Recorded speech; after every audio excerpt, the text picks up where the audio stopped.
thinking here on this pastor, but can we stand and give a round of applause to the man that appointed me here?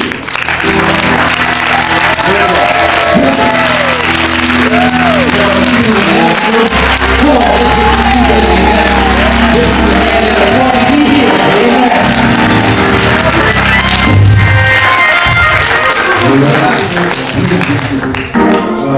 Let me also thank the distinguished presiding elder, Howard Grant. Would you all give the presiding elder?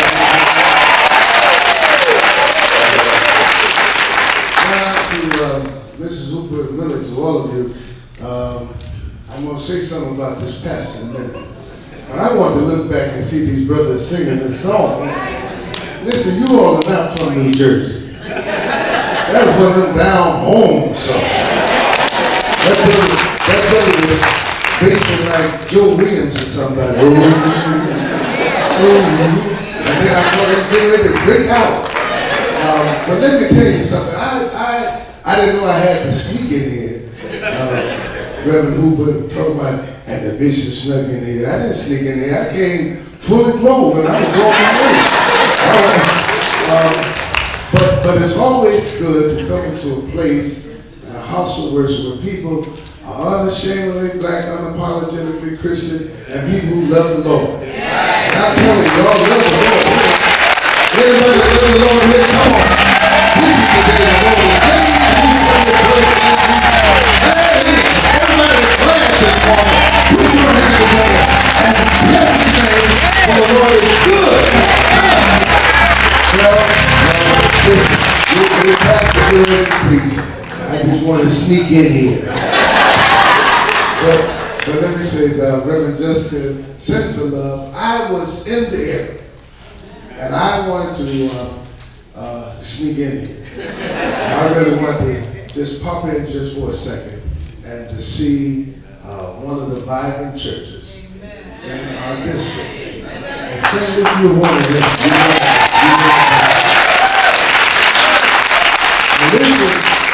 This is a very special occasion, it's a very special day, and really the month of February is a very special month.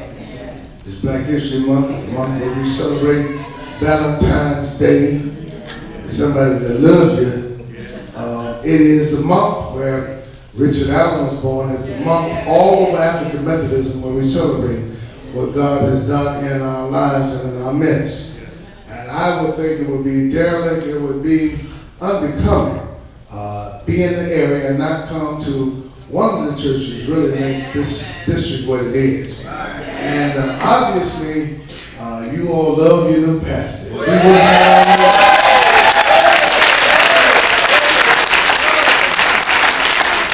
It's good to go to a church where you can see people.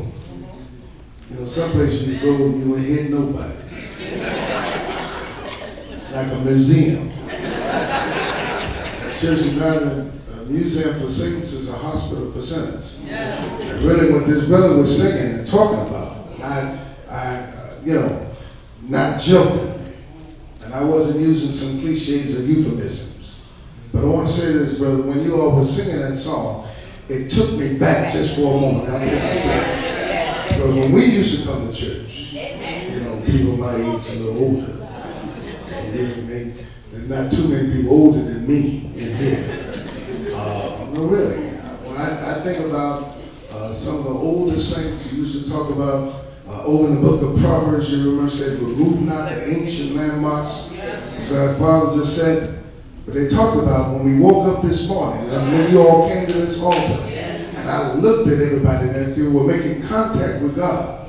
They used to say that, you know, I thank you, Lord. Last night, when I woke up, and my sheets were not my wine sheets, and my bed was not my cooling board. And here we are, clothed in our right mind. And there are some folks sometimes who have forgotten where the Lord has brought them from. There's some folks sometimes who suffer from catatonia, schizophrenia. Hello.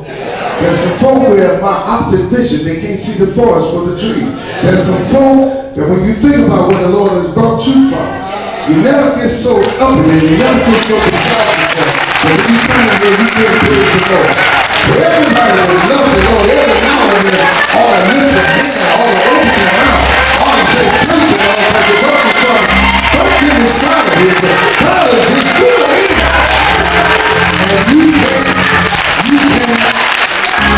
can't get down, man. Because I know. Now, bishops are not supposed to be acting right now. And y'all don't want them cool, reserved bishops and keep their mouth shut and then act all stoic like you ain't, well, you know. But I just thank God for this church. And thank God for your wonderful pastor. I want to say to you, Reverend and Mrs. Hooper, my prayer is that God will continue to super abundantly bless you. And God is in the blessing business. I'll close by saying this.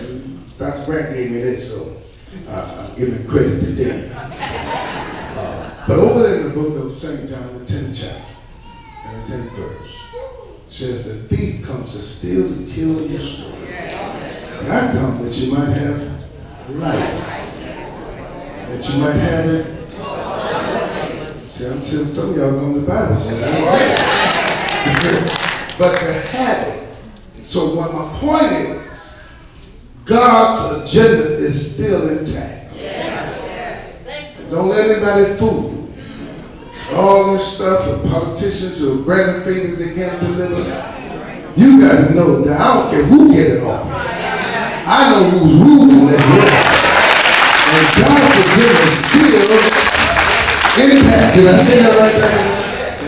So I'm saying to you, here's my offering for today. I want to come in here and y'all act like this didn't bring nothing. So, again, thank you, Dr. Grant, because he was, you know, this presiding has been bragging on you all.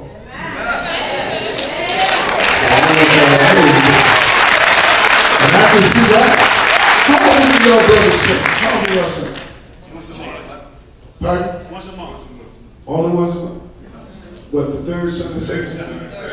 That's what I said, third Sunday. I'm coming back here one more time. Y'all always dress in black? See what? It ain't like the men in black, you know.